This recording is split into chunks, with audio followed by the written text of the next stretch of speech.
আসসালামু আলাইকুম। তারপর সবাইকে আসসালামু আলাইকুম প্রিয় ভাই এবং বোনেরা। সবাইকে একটি সতর্ক বার্তা করছি। জানি না আপনাদের কতটুকু কাজে আসবে। এই যে বাসার গৃহকর্মী রাখার বিষয়ে অবশ্যই আপনাদেরকে সতর্ক হতে হবে, বিশেষ করে যারা ঢাকাতে ঢাকাতে যারা বসবাস করছেন।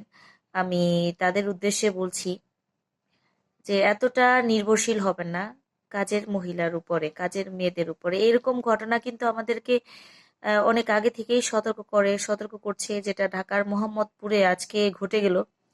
মা আর মেয়েকে হত্যার বিষয়টা, এরকম ঘটনা আরো অনেক ঘটতেছে, তারপর আমরা সতর্ক হচ্ছি না।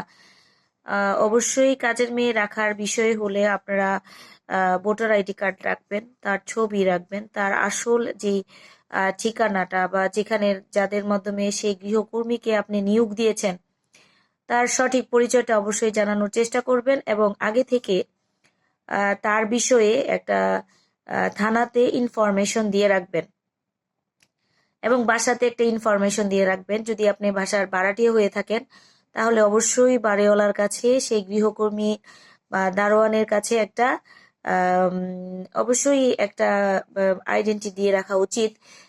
কারণ এটা হচ্ছে যে যে কোনো মুহূর্তে, কারণ কাজের মহিলারা তো আমরা চিনি না, হ্যাঁ, তাদেরকে জানি না। এবং অনেক মানুষ হচ্ছে কি, একটা হচ্ছে অপারক হয়ে কাজের মানুষ রাখা, আরেকটা হচ্ছে মানুষ আজকাল কাজ করতে চায় না। একটু দেখা গেছে যে একটু ফ্যাশন করে। আপনারা আমাকে মাফ করবেন, মাইন্ড করবেন না, অনেকে কাজের মানুষ দিয়ে কাজ করাটাকে আজকাল ফ্যাশন মনে করে, যে আমার বাসার কাজের মেয়েটা করেছে, আমার কাজের মেয়েটা করেছে, এটা বলে। একটা হচ্ছে আপনার অপারকতা।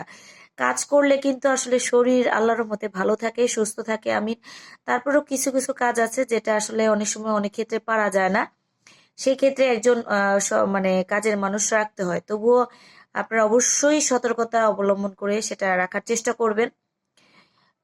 আবার অনেক সময় দেখেছে যে কাজের বাড়ি যারা কাজের মহিলার কাজ করতে আসে, ওই বাড়ির মালিকেরা অনেক সময়, এটা খুব কম হয়, এই জিনিসটা খুব কম হচ্ছে, কিন্তু কাজের মহিলারাই এই কাজগুলো করতেছে, এই বিষয়গুলো বেশি করতেছে। তাই আপা ভাই বোনেরা যতটুকু পারেন নিজের কাজগুলো নিজে করার চেষ্টা করবেন, এবং কাজের মানুষকে দিয়া এত নির্ভরশীল হবেন না, এত বিশ্বাস করবেন না।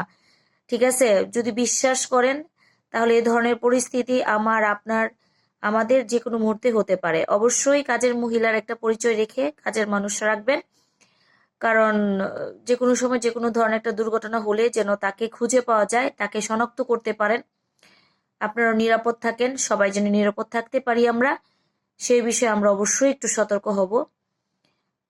আশা করি আমার এই কথাগুলো আপনাদের কাজে আসতে পারে।